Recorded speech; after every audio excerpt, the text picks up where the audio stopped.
അങ്ങനെയുള്ളവർക്ക് ഇനിയൊരു ജന്മം പറയൂ വേണ്ടി വരില്ല. 3 കാര്യങ്ങളെ നിങ്ങൾ ചെയ്യേണ്ടതുള്ളൂ. 3 കാര്യങ്ങളെ ചെയ്യേണ്ടതുള്ളൂ. എന്താ ഈ 3 കാര്യങ്ങള്? ഇത് മറക്കരുത്, വീട്ടിലെഴുതി വെക്കണം. കിടക്കുന്ന മുറിയില് ഗോപികമാർക്ക് കൃഷ്ണനോട് അത്രയും ഒരു തീവ്ര അനുരാഗം വന്നു. അവർക്ക് കൃഷ്ണന്റെ പാട്ട് കേൾക്കണം, കൃഷ്ണനോട് എന്തെങ്കിലും സംസാരിക്കണം. കൃഷ്ണനെ കാണാതിരിക്കാൻ അവർക്ക് പറ്റുന്നില്ല. അപ്പോ അവരുടെ ഉള്ളില് ഒരു തോന്നല്, വൃശ്ചിക മാസം വരികയാണ്. വൃശ്ചികല്ല, ധനുമാസം. ഇപ്പൊ ഈ ധനുമാസത്തില് കാത്യായനി ക്ഷേത്രമുണ്ട് വൃന്ദാവനത്തിൽ. ഇപ്പൊ കൃഷ്ണന്റെ കാലഘട്ടത്തിൽ തന്നെ കാത്യായനി ക്ഷേത്രമുണ്ട്. അങ്ങനെ കാത്യായനി ക്ഷേത്രത്തില് ഇവര് ഒരു വ്രതം അനുഷ്ഠിക്കും. കാത്യായനി വ്രതം, ദേവിയുടെ വ്രതം അനുഷ്ഠിക്കും. അപ്പൊ അങ്ങനെ ആ വ്രതം അന്നത്തെ അനുഷ്ഠിച്ചത് അവര് ഗോപികമാര് കൃഷ്ണനെ ഭർത്താവായി കിട്ടാനുള്ള വ്രതമായിരുന്നു. അങ്ങനെ അവര് മന്ത്രവും ചൊല്ലി. എന്താ മന്ത്രം? കാത്യായനി മഹാമായേ മഹായോഗിന്യതീശ്വരി നന്ദഗോപസുതം ദേവി പതിമ്മേ കുരുതേ നമ. ഇതാണ് അവര് ചൊല്ലിയ മന്ത്രം. ഇതെന്താ പറയുന്നത്? കാത്യായനി ദേവിയോട് പറയാണ്, നന്ദഗോപസുതം പതിം കുരു. നന്ദഗോപസുതം ആരാണത്? നന്ദഗോപരുടെ പുത്രൻ കൃഷ്ണൻ. പതിം കുരു പറഞ്ഞാൽ പതിയായി മാറട്ടെ. കുരു എന്ന് പറഞ്ഞാൽ അങ്ങനെ ചെയ്തു തന്നാലും, അതായത് കൃഷ്ണനെ ഞങ്ങൾക്ക് ഭർത്താവായി തന്നാലും. എത്ര ഗോപികമാരാണ്! ആകെ എത്ര കൃഷ്ണനുണ്ട്? ഒരു കൃഷ്ണനും ഉണ്ട്, 100 കണക്കിന് ഗോപികമാരുണ്ട്. എല്ലാവർക്കും ആരെ ഭർത്താവായി കിട്ടണം? കൃഷ്ണനെ. അപ്പൊ ഇവരെല്ലാം ആ ഒരു ധനുമാസ ദിവസത്ത് ആ തണുപ്പുള്ള രാത്രിയില് പുലർച്ചയ്ക്ക് ഇറങ്ങി കാളിന്തി തീരത്തെത്തി. വസ്ത്രമൊക്കെ അവര് അഴിച്ചു വെച്ചു. ഇപ്പൊ അന്നത്തെ പോലെ ഇന്നിപ്പം അങ്ങനെ പറ്റില്ലല്ലോ. പണ്ടൊക്കെ അങ്ങനെ ആൾക്കാരങ്ങനെ കുളിക്കണ്ടാവില്ല. തുണിയൊക്കെ അവിടെ അഴിച്ചു വെച്ചിട്ട് അവര് ആ നാണും മാനൊന്നും നോക്കാതെ അവിടെ വെള്ളത്തില് മുങ്ങി കുളിയൊക്കെ കഴിഞ്ഞ് പോരും. അങ്ങനെയാണ്. അന്ന് അവര് അവിടെ തുണിയൊക്കെ അഴിച്ചു വെച്ച് വെള്ളത്തില് മുങ്ങി ഉറക്ക ചൊല്ലുകയാണ്, കാത്യായനി മഹാമായേ മഹായോഗിന്യതീശ്വരീ നന്ദഗോപസുതം ദേവി പതിമ്മേ കുരുതേ നമ എന്നൊക്കെ ചൊല്ലി അവരങ്ങ് മുങ്ങി പൊങ്ങുമ്പോഴേക്കും അവർക്ക് കൃഷ്ണന്റെ പുല്ലാങ്കുഴൽ നാദം കേൾക്കാൻ പറ്റി. ആ പുല്ലാങ്കുഴൽ കേട്ടപ്പോഴേ അവരുടെ ഉള്ളിൽ ഒരു ആനന്ദ, ഒരു രോമാഞ്ചം. കാരണം അവരുടെ മനസ്സ് പറയുന്ന ആ പുലർച്ചയ്ക്ക് അങ്ങനെ പ്രതീക്ഷിക്കുന്നില്ല കൃഷ്ണനെ. അവരെ മനസ്സ് പറയുന്നത് ഞങ്ങളുടെ ആ ഒരു പ്രാർത്ഥന ദേവി കേട്ടതുകൊണ്ടാണ് കൃഷ്ണന്റെ ഈ ഓടക്കുഴൽ നാദം ഞങ്ങൾക്ക് കേൾക്കാൻ സാധിച്ചത് എന്നുള്ളൊരു തോന്നല്. അത് കഴിഞ്ഞ് ഒരു ഗോപിക മറ്റുള്ള ഗോപികമാരോട് പറഞ്ഞു, ദേ അങ്ങോട്ട് നോക്കുന്നു. കൃഷ്ണൻ അവര് കുളിക്കുന്ന ആ കാളിന്തിയുടെ തീരത്തുള്ള മരത്തിന്റെ മുകളിലാ കയറി നിൽക്കുന്നത്. അവിടെ ഇരുന്നിട്ടാണ് പുല്ലാങ്കുഴൽ. സന്തോഷം കൊണ്ട് അവരങ്ങനെ കൈകൂപ്പിഴാണ്. വേറൊരു ഗോപിക പറഞ്ഞത്, കൃഷ്ണന്റെ അടുത്ത കൊമ്പിലേക്ക് നോക്കിയോന്ന്. അപ്പൊ അടുത്ത കൊമ്പിലേക്ക് നോക്കുമ്പോ എന്താണ്? മൊത്തം തുണി അവിടെ തൂക്കിയിട്ടിരിക്കുക. താഴെയുള്ള തുണിയെല്ലാം വാരി മുകളിൽ കൊണ്ടുപോയിട്ടിരിക്കണു. അപ്പോഴാണ് ഇവർക്ക് ബോധം വന്നത്, അയ്യോ തുണിയില്ലല്ലോ എന്ന്. ഒരു തുണിയില്ലാതെ വെള്ളത്തിൽ കിടക്കണതേ. എല്ലാവരും കഴുത്ത് വരെ വെള്ളത്തിൽ മുങ്ങിട്ട നിപ്പ്. കാരണം കൃഷ്ണൻ മുകളിൽ നോക്കിക്കൊണ്ടിരിക്കുകയാണ്. ആകെ നാണക്കേട് വന്ന് അപ്പോഴേക്കും ഇവര് കെഞ്ചിക്കേണ്. അവര് മന്ത്രമൊക്കെ മാറ്റി, പതിയും ഗുരു എന്നൊക്കെ മാറ്റി ഇപ്പൊ തുണിങ്കുരു എന്നാക്കി. ഞങ്ങൾക്ക് ഇനി പതിയൊന്നും വേണ്ട, ഞങ്ങൾക്ക് എന്ത് മതി? പതിയെ ഞങ്ങൾ തുണി തന്നാ മതി. ഞങ്ങൾക്ക് എങ്ങനെയെങ്കിലും ഈ നാണക്കേട് നിന്ന് പുറത്ത് കിടന്നാ മതി. കൃഷ്ണ വാസന്തീയത. ഞങ്ങൾ അവിടുത്തെ തോഴികളല്ലേ, സഖികളല്ലേ, പ്രിയകളല്ലേ, എന്തും അനുസരിക്കുന്ന അവിടുത്തെ ദാസികളല്ലേ എന്നൊക്കെ അവര് പറഞ്ഞു.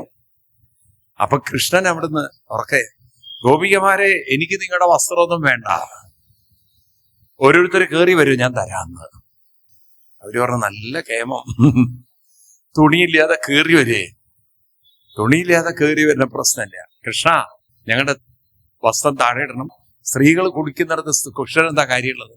കൃഷ്ണൻ ഇവിടുന്ന് പോവും, ഞങ്ങൾ ഇവിടുന്ന് കുളിച്ചിട്ട് വന്നോളാം എന്നൊക്കെ അവരും. കൃഷ്ണൻ പറഞ്ഞു, ഞാൻ വസ്ത്രം തന്നിട്ടേ പോവുള്ളൂ എന്ന്. അപ്പൊ ഒരു ഗോപിക്ക് കലി വന്നു. കൃഷ്ണ, ഞാൻ ചെന്ന് നന്ദഗോപരോട് പറഞ്ഞാൽ കൃഷ്ണന് കിട്ടും നന്ദഗോപരെടുത്തുനിന്ന്. അപ്പൊ കൃഷ്ണൻ പറഞ്ഞു, വേഗം പോയിട്ട് വരുമെന്ന്. അപ്പൊ അവക്കും മനസ്സിലായി, വേഗം പോകണമെങ്കിൽ കയറണ്ടേ, തുണിയില്ലാതെ എങ്ങനെ അവിടെ പോവുക? അവസാനം അവർക്ക് മനസ്സിലായി, തുണി കിട്ടണമെങ്കിൽ എന്ത് വേണം? കരയിലേക്ക് കയറി പാവം എല്ലാം കൈകൊണ്ടൊക്കെ നാണം മറച്ച് ഒരാളുടെ പുറകിൽ മറഞ്ഞ് അങ്ങനെ അവര് കരയിൽ കയറി നിൽക്കുമ്പം അടുത്ത ഡയലോഗ്, തുണിയില്ലാതെ നിങ്ങൾ കുളിച്ചത് ഒട്ടും ശരിയല്ല എന്നാണ്. അതുകൊണ്ട് നിങ്ങൾക്കൊരു പ്രായച്ചിത്തം ചെയ്തേ പറ്റുള്ളൂ. നിങ്ങൾ ചെയ്ത തെറ്റിനൊരു പ്രായച്ചിത്തം ചെയ്തേ പറ്റുള്ളൂ. ഗോപികമാരന്തം വിട്ടത് കയറി വന്നാൽ തരാന്ന് പറഞ്ഞ സാധനമാണ്. അപ്പൊ കയറി വന്നപ്പോ ഇനി പറയുന്നു, ഞങ്ങൾ ചെയ്ത തെറ്റാണെന്ന്, അതിനൊരു ചെറിയൊരു പ്രായച്ചിത്തം ചെയ്യണമെന്ന്. എന്ത് പ്രായച്ചിത്തം?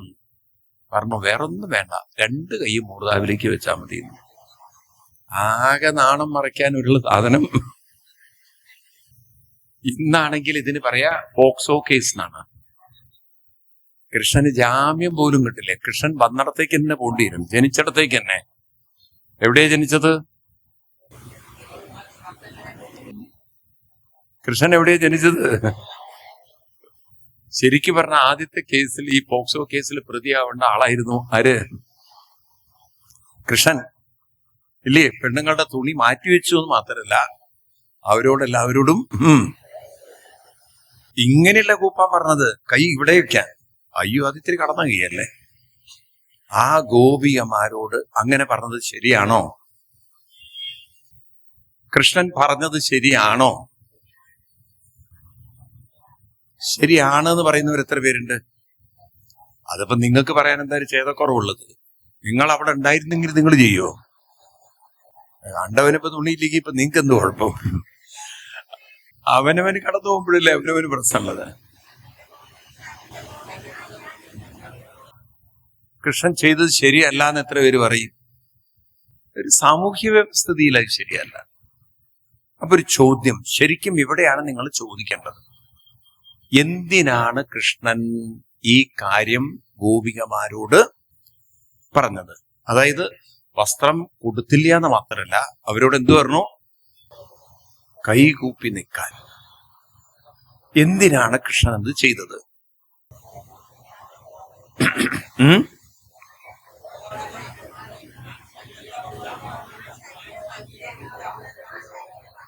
ഈ കാര്യം നിങ്ങളൊക്കെ പറയുമ്പോൾ ഇതിന്റെ കൂടെ ചേർത്ത് വെച്ച് വായിക്കേണ്ട ഒരു ശ്ലോകമുണ്ട്. അത് ബൈഹാർട്ട് പഠിക്കണം, അല്ലെങ്കിൽ ഈ കഥ അപകടമാണ്. 10-ാം സ്കന്ധം 22-ാം അധ്യായം 26-ാം ശ്ലോകം. 10-ാം സ്കന്ധത്തിൽ 22-ാം അധ്യായത്തിൽ 26-ാം ശ്ലോകത്തിലാണ് ഈ കാര്യം പറയുന്നത്. കൃഷ്ണൻ ഈ വസ്ത്രാപഹരണ ലീല നടത്തുന്നത്. അവിടെ പറയും, നമയ്യാവേശിതതിയാം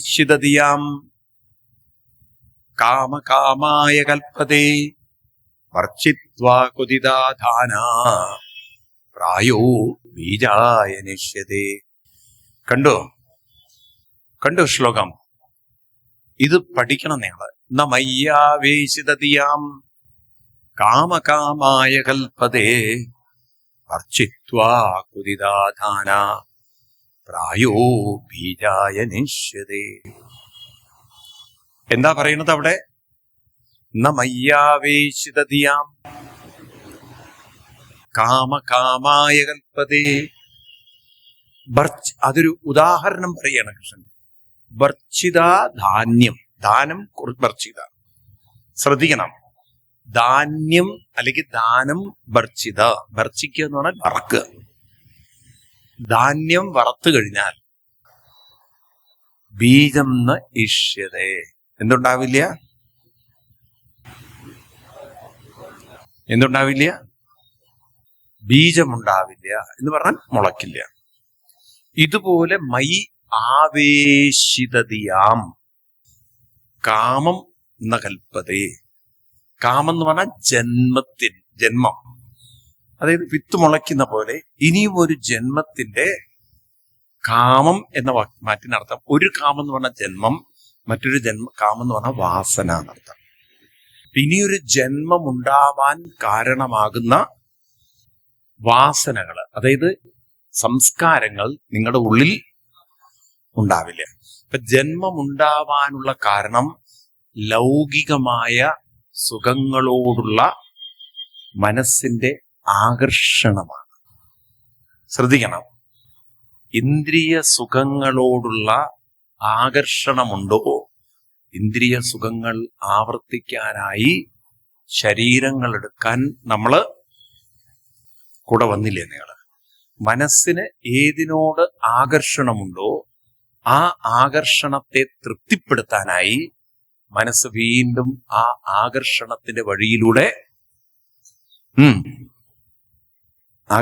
വഴിയിലൂടെ പോണം. മനസ്സിലായില്ലേ? ഇപ്പൊ നിങ്ങള് ചിപ്സ് എടുത്തു വെച്ച് ഇരിക്കണം. ആ ചിപ്സ് ഒന്നെടുത്ത് കഴിച്ചപ്പോ നല്ല ഉപ്പ് രസം, വീണ്ടും കൈ എന്ത് ചെയ്യും? അതിലേക്ക് പോകും. കാരണം അതിന്റെ രുചിയോടുള്ള നിങ്ങളുടെ മനസ്സിന്റെ ആകർഷണം. ഇതുപോലെ ഉള്ളിൽ അനുഭവിച്ച അനുഭവങ്ങളോടൊക്കെ ഒരു ആകർഷണം നമ്മുടെ ഉള്ളിൽ ഉണ്ടാവും.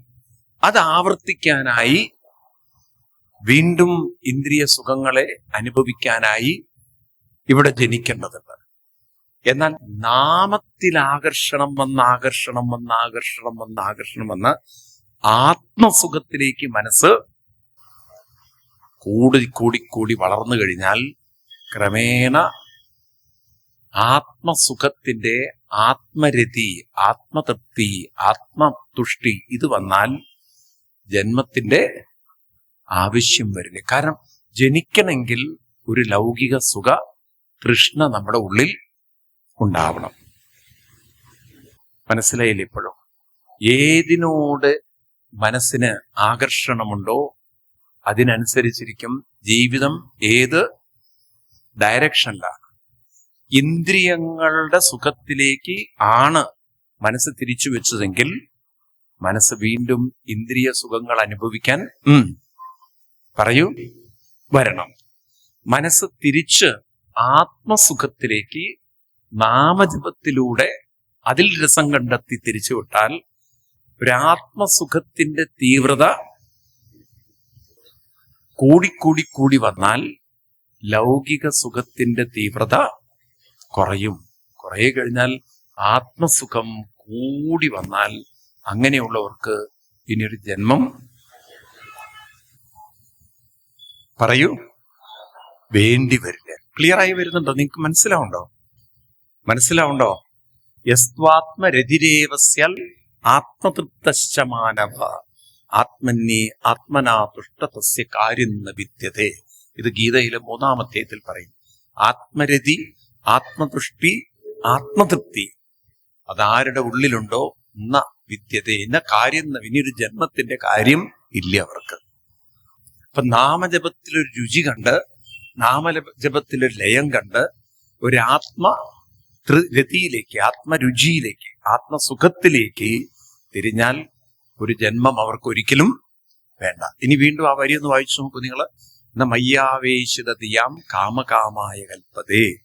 എന്നിലേക്ക് ആവേശിത ദി. ആരുടെ മനസ്സും, ദി എന്ന് പറഞ്ഞാൽ മനസ്സ്, ബുദ്ധി എന്നൊക്കെയാണ് അർത്ഥം. ആരുടെ മനസ്സും ബുദ്ധിയാണോ എന്നിലേക്ക്, മയി ആവേശിതം, എന്നിൽ ആവേശിക്കപ്പെട്ടിരിക്കുന്നത്. എന്നിൽ എന്നുള്ള വാക്കിന് എന്താ അർത്ഥം? കൃഷ്ണൻ എന്ന വാക്കിന് എന്താ അർത്ഥം എടുക്കേണ്ടത്?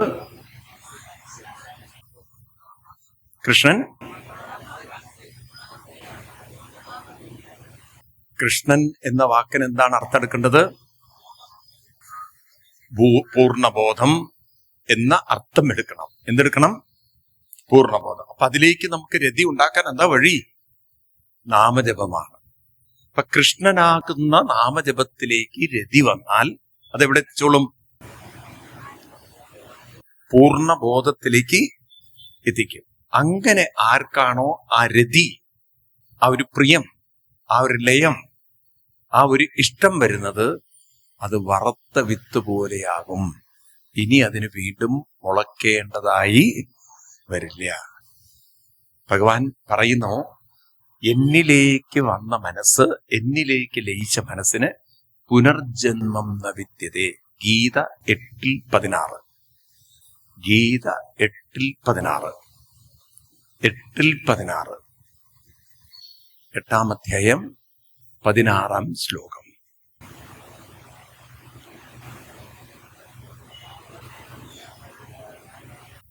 ആ ബ്രഹ്മഭുവനാലോക പുനരാവർത്തി അർജുന. ആ ബ്രഹ്മഭുവനാലോക പുനരാവർത്തി അർജുന. ഇവിടെ എന്ന് പറയുന്നത് പുനരാവർത്തിയാണ്. വീണ്ടും വീണ്ടും ആവർത്തിക്കുന്നു, ജനിക്കണം. എന്നാൽ മാം ഉപേത്യതു കൗന്ദേയ പുനർജന്മന വിദ്യതേ. എന്നെ ഉപേത്യ, എന്നിലേക്ക് ഏത്യ എന്ന് പറഞ്ഞാൽ പ്രാപിക്കുക. എന്നിലേക്ക് അടുത്തു വന്ന് എന്നെ പ്രാപിച്ച ഒരു മനസ്സിന് പുനർജന്മന വിദ്യതേ. എന്തില്ല? പറയൂ. പുനർജന്മമില്ല. അപ്പം നമുക്കെല്ലാവർക്കും ഈ ഒരു ബോധം വേണം. നോക്കൂ, ഇനി ശ്രദ്ധിക്കുക. ഇനി പറയുന്നത് ശ്രദ്ധിക്കുക. ഗോപികമാര് വ്രതമെടുത്തത് കൃഷ്ണനെ ആരായി കിട്ടാനാണ്. പക്ഷെ കൃഷ്ണൻ എന്താ പറയുന്നത്? നിങ്ങൾ എന്നെ ഭർത്താവാക്കാനല്ല ശ്രമിക്കേണ്ടത്, നിങ്ങൾ എന്നിലേക്ക് ലയിച്ചു ചേരാൻ ഞാനും നിങ്ങളും ഒന്നാണ്. പ്രാപിക്കാനാണ് കൃഷ്ണൻ ആഹ്വാനം ചെയ്യുന്നത്. തന്നോട് ഭർത്താവായി കിട്ടാൻ പ്രാർത്ഥിക്കാനല്ല. കൃഷ്ണനെ പ്രാപിക്കുക, കൃഷ്ണനാകുന്ന പൂർണ്ണബോധത്തിലേക്ക് എത്തിച്ചേരുക. ഇതെപ്പോഴും നിങ്ങളുടെ ഉള്ളിലുണ്ടാവണം. ഒരു ക്ഷേത്രത്തിലൊക്കെ പോകുമ്പോൾ പ്രാർത്ഥിക്കാനല്ല നമ്മള് പോകേണ്ടത്. നമ്മളൊന്നും പറഞ്ഞ് മനസ്സിലാക്കി തന്നില്ല.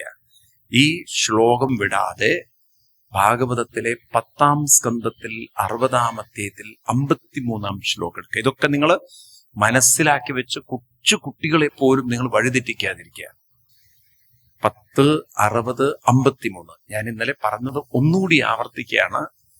ഇന്നലെ പറഞ്ഞു ഈ ശ്ലോകം ഞാൻ വളരെ നിങ്ങൾക്ക് എക്സ്പ്ലെയിൻ ചെയ്ത് തന്നതാണ്. ഒന്നുകൂടി ഈ ഒരു കോണ്ടെക്സ്റ്റിൽ ഞാൻ റിപ്പീറ്റ് ചെയ്യണമെന്ന് മാത്രം.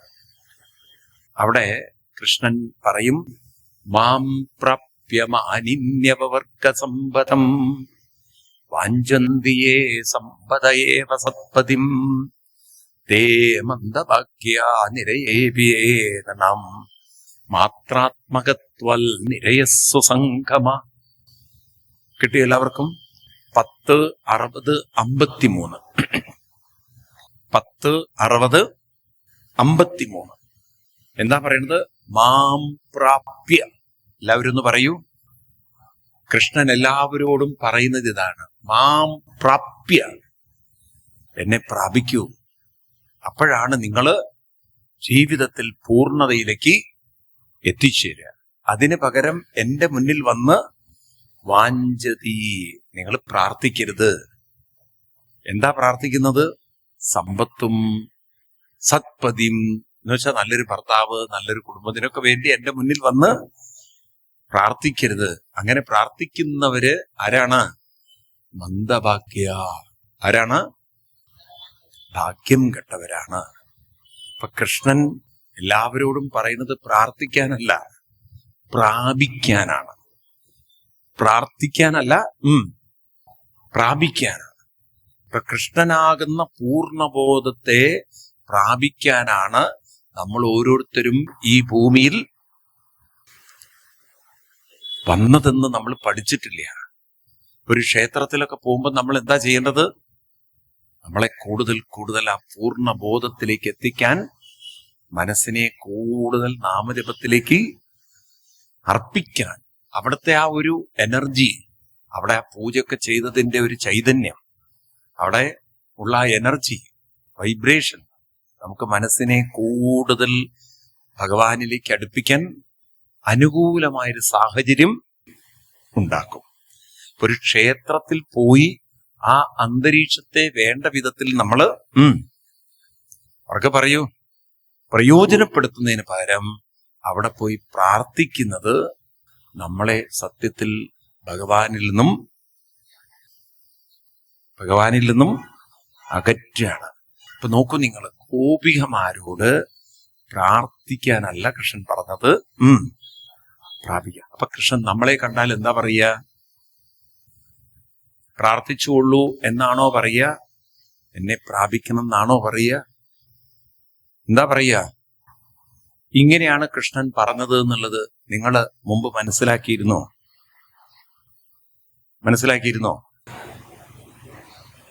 ഉണ്ടില്ല എന്നല്ല, ഉണ്ടോ? നോക്കൂ നിങ്ങൾ, ഇതൊക്കെയാണ് എഴുതി വെച്ചിരിക്കുന്നത് ഭാഗവതം. അപ്പൊ ഒരു ചോദ്യം, അതിനെന്തിനാ ഈ വസ്ത്രമൊക്കെ എടുത്തു മാറ്റുന്നത്?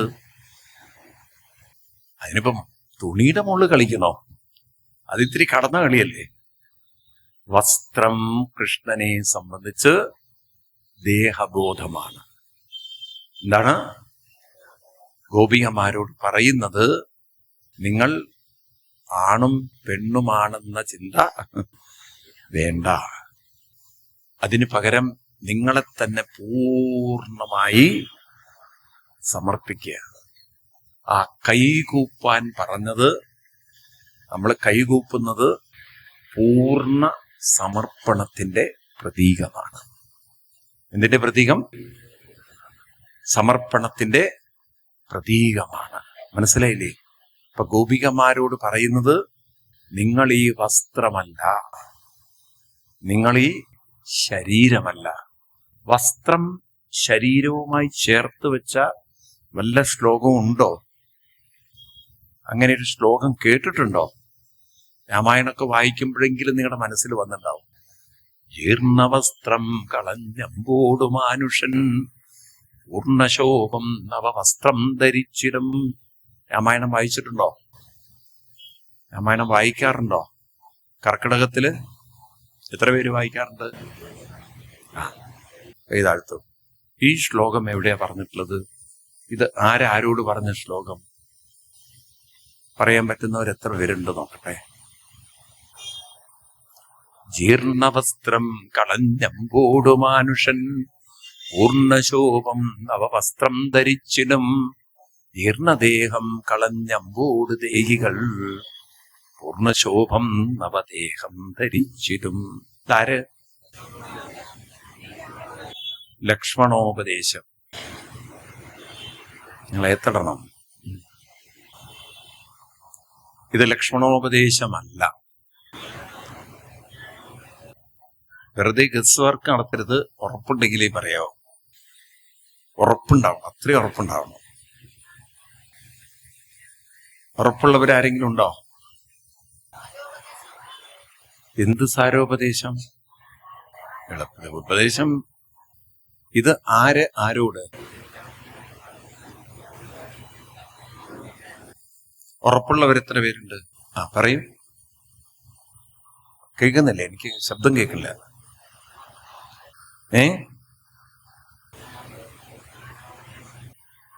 സാരോപദേശം.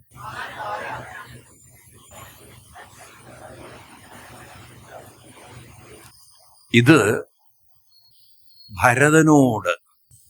ആരോട്? ഭരതനോട് വസിഷ്ഠൻ പറയുന്നതാണ്. അച്ഛന്റെ ദേഹം, ആരുടെ? എണ്ണത്തോണിയിലിട്ട് വെച്ചിരിക്കുന്ന ദശരഥ മഹാരാജാവിന്റെ ശരീരം. ആ ഒരു ശരീരത്തെ അന്ത്യകർമ്മങ്ങൾ ചെയ്യുന്നതിന് മുമ്പ് ഭരതന് കൊടുക്കുന്നൊരു ഉപദേശമുണ്ട്. ആരുടെ? വസിഷ്ഠരുടെ. ആ ഭാഗത്ത് വരുന്ന വരികളാണ് എന്നാണ് എൻ്റെ ഉറപ്പ്. എനിക്ക് തെറ്റുപറ്റാം. നാളെ ഒന്ന് പോയിട്ട് കൺഫേം ചെയ്തിട്ട് പറഞ്ഞു തരണം നിങ്ങൾ. കാരണം എൻ്റെ ഒരു ഇപ്പോഴത്തെ ഒരു മനസ്സിൽ തോന്നിയൊരു തോന്നലാണ്. മനസ്സിലായില്ല. ഞാനിപ്പോൾ അടുത്ത കാലത്ത് രാമായണ സപ്താഹം നടത്തുന്നുണ്ടായി. അപ്പം അന്ന് ഇതിങ്ങനെ റെഫർ ചെയ്തപ്പോ ഇങ്ങനെ മനസ്സിൽ കിടക്കുന്നതുകൊണ്ടുള്ള ഓർമ്മയിൽ പറയാണ്. അതാണ് എന്നാണ് എൻ്റെ ഉറപ്പ്. അപ്പോ നിൽക്കട്ടെ. ഇത് ഗീതയിലെ 2-ാം അധ്യായത്തിലെ 22-ാം ശ്ലോകമാണ്. ഗീതയിലെ 2-ാം അധ്യായത്തിലെ 22-ാം ശ്ലോകമാണ്. അവിടെ കൃഷ്ണൻ അർജുനനോട് പറയാണ്, വാസം ശിജിർനാനിയതാ വിഹായ നവാനി ഗൃഹ്ണാതി നരോപരാണി തദാ ശരീരാണി വിഹായ ജീർണാനി അന്യാനി സംയാതി നവാനി ദേഹി. വാസം ജീർണാനി, വസ്ത്രം ജീർണിച്ചാൽ, നവാനി വാസം ഗൃഹാതി, പുതിയ വസ്ത്രം ധരിക്കുന്നു. ഇതുപോലെ ജീർണാനി ദേഹം വിഹായ, ജീർണിച്ച ദേഹത്തെ വിട്ട് ദേഹി നവാനി ദേഹം ഗൃഹാതി, ദേഹി എന്ത് ചെയ്യുന്നു? പുതിയൊരു ദേഹത്തെ സ്വീകരിക്കുന്നു. അപ്പൊ ദേഹം വസ്ത്രരൂപത്തിലാണ് ആര് കാണുന്നത്? കൃഷ്ണൻ കാണുന്നത്. കൃഷ്ണൻ വസ്ത്രം എടുത്തു മാറ്റുമ്പോൾ ഓർമ്മയിലിരിക്കണം, ഗോപികമാരുടെ ദേഹബോധത്തെയാണ്, ഞങ്ങൾ സ്ത്രീകളെന്ന ഒരു പരിമിതമായ ബോധത്തെയാണ് മാറ്റിക്കൊണ്ട് നിങ്ങൾ സ്ത്രീകളല്ല, നിങ്ങൾ പൂർണ്ണബോധ സ്വരൂപികളാണെന്ന് പഠിപ്പിക്കുന്നത്.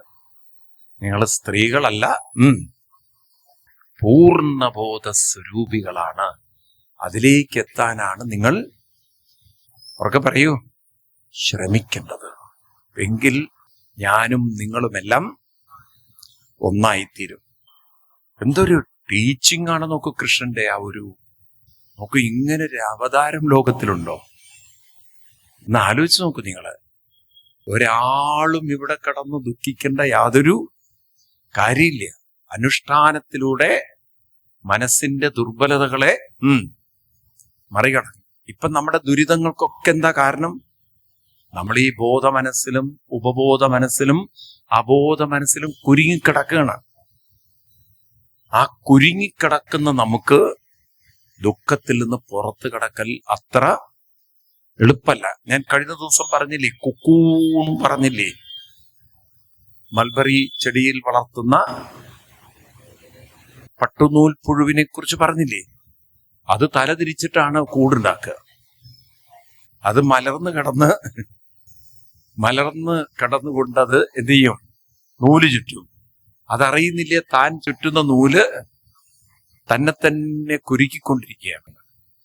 ഒരു സാധനത്തിന്റെ മുകളിലിരുന്ന് അങ്ങനെ നൂല് നൂൽക്കുമ്പം അത് പുറത്തായിരിക്കും. നേരെ മറിച്ച് തലതിരിച്ച് ഇങ്ങനെ ഉണ്ടാക്കിയാലോ, ആ പുഴുവിന് അങ്ങനെ തോന്നുക. അതെന്ത് ചെയ്യും? തലതിരിഞ്ഞുകൊണ്ട് കൂടുണ്ടാക്കും. അപ്പോഴെന്തായി? താൻ ഈ കൂട്ടിന്റെ ഉള്ളിൽ പെടുകയാണെന്ന് ഈ പാവം പുഴു അറിയുന്നില്ല. ഇതുപോലെയാണ് നമ്മുടെ മനസ്സ് അവബോധ മനസ്സിലേക്കും പൂർണ്ണബോധത്തിലേക്കും വളരാൻ കഴിയുന്നതാണെന്ന് നമ്മളാരും മനസ്സിലാക്കിയിട്ടേ ഇല്ല. നമ്മൾ തലതിരിഞ്ഞ് അങ്ങനെ ഊടുണ്ടാക്കി. അപ്പൊ എന്തായി?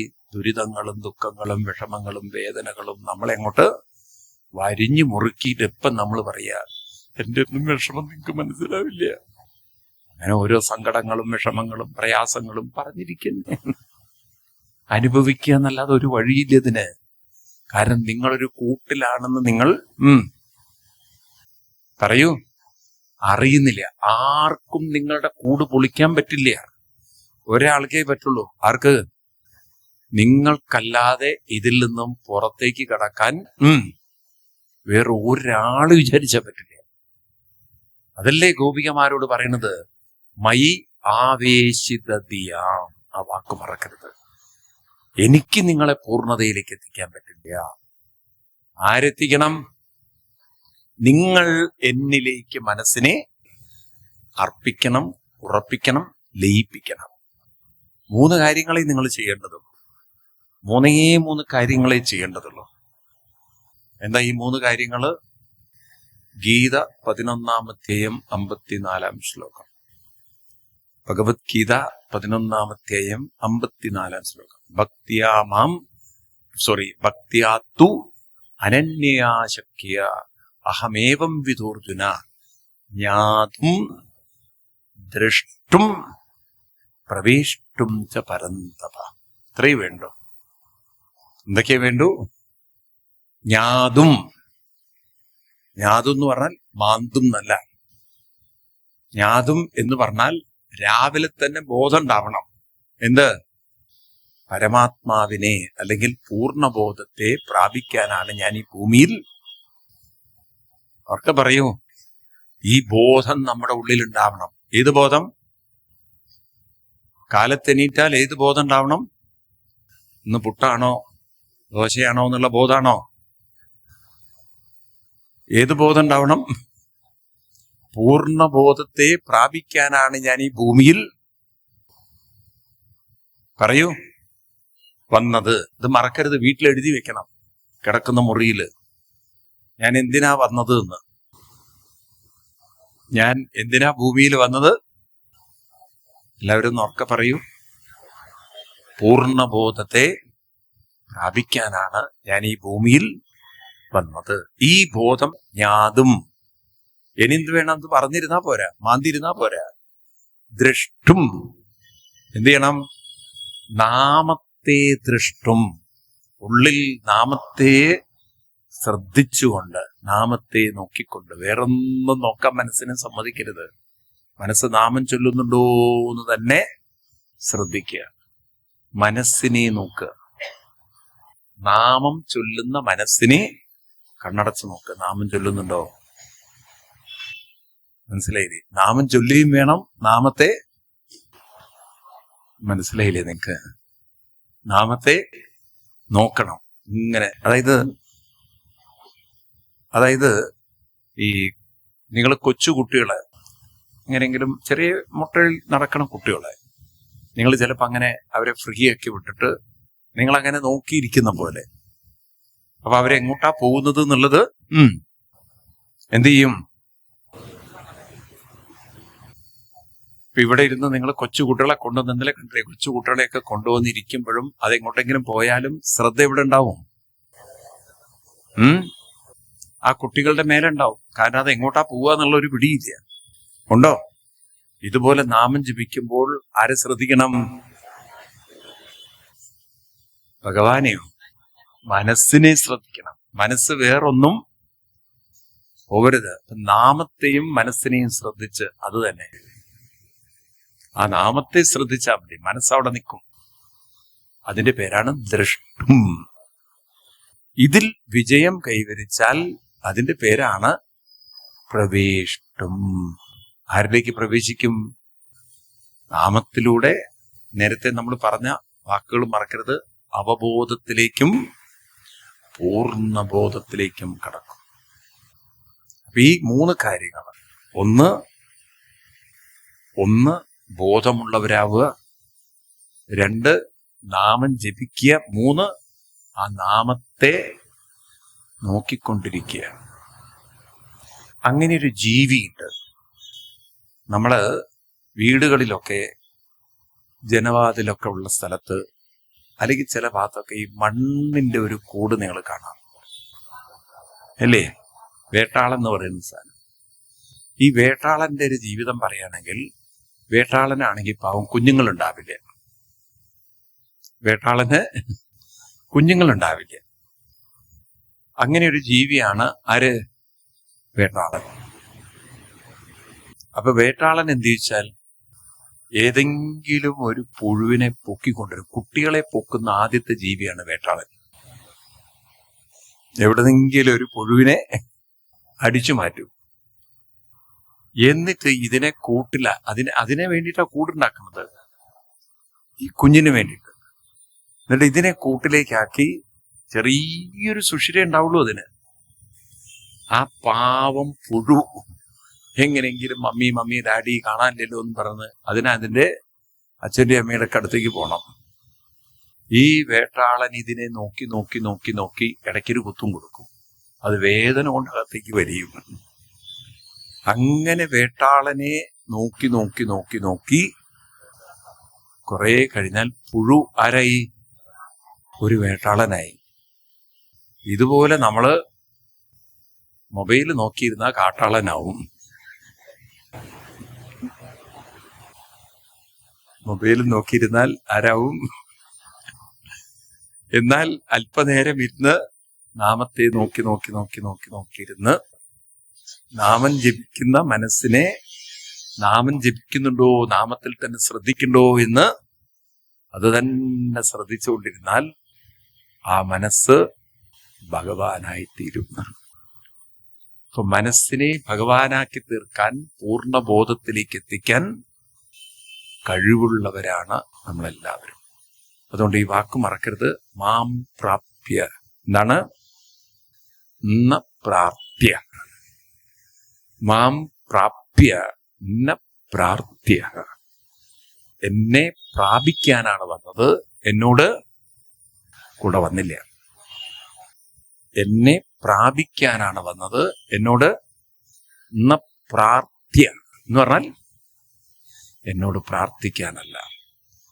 മനസ്സിലാവുണ്ടോ? ഇപ്പൊ എത്ര കരുണയാണ് കൃഷ്ണന് നമ്മളോട്. നോക്കൂ, ഞാനും നിങ്ങളും ഒന്നാണ്. ഇനി പറയൂ, കൃഷ്ണാവതാരം പറയുമ്പോൾ നമ്മൾ പറഞ്ഞു ജനാർദ്ദനെന്ന്. ഓർക്കണ്ടോ വാക്ക്? അതായത് മറ്റുള്ളവരെയും ഉയർത്തുക. ശരിക്കും കൃഷ്ണൻ ഇവിടെ ഒരു ദൈവരൂപത്തിലാണോ സ്വയം തന്നെ കാണിക്കുന്നത്, അതോ ഗുരുവിന്റെ രൂപത്തിലാണോ? പറയൂ. ഒരു ഗുരുവിന്റെ. കൃഷ്ണൻ ഒരിക്കലും ഒരു ദൈവരൂപത്തിലല്ല തന്നെ അവതരിപ്പിച്ചത്, ഗുരുരൂപത്തിലാണ്. വ്യാസഭഗവാൻ ഇത് പറയാനാണ് ഭാഗവതം എഴുതിയത്. പക്ഷെ നമ്മൾ ഗുരുവായി കാണുന്നതിന് പകരം എന്തായി കണ്ടു? ദൈവമായി കണ്ടു. മനസ്സിലാവുണ്ടോ?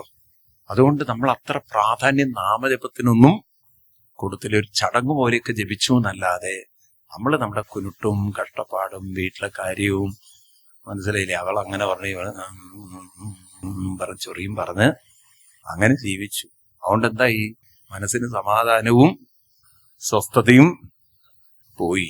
എന്നിട്ട് നമ്മൾ അമ്പലത്തിൽ പോയിട്ട് എന്തിനാ ഭഗവാൻ ഇങ്ങനെ ഒരു ജന്മം, എന്തിനാ അങ്ങനെ ഒരു ജന്മം? ഞാൻ പറയും, പോയി പെരുമ്പാവൂര് പോയിട്ടിരിക്കൂന്ന്. എന്തു പറയാനാണ്? ഇല്ലേ? എന്നാലോചിച്ച് നോക്കൂ. ഇതൊക്കെ വായിച്ചാൽ നിങ്ങൾക്ക് എന്ത് വിഷമം പറഞ്ഞിരിക്കാൻ തോന്നും. ആരോട് വിഷമം പറയും? മനസ്സിലാവുണ്ടോ? അതാണ് നമ്മുടെയൊക്കെ ജീവിതം. അതാണ് ഭാഗവതത്തിന്റെ ഒരു മഹത്വം. എന്തൊരു ഗംഭീര പുസ്തകമാണ് നോക്കൂ നമുക്ക് കിട്ടിയിരിക്കുന്നത്. ഇതൊക്കെ ഒന്ന് ഉൾക്കൊള്ളണ്ടേ, പഠിക്കണ്ടേ?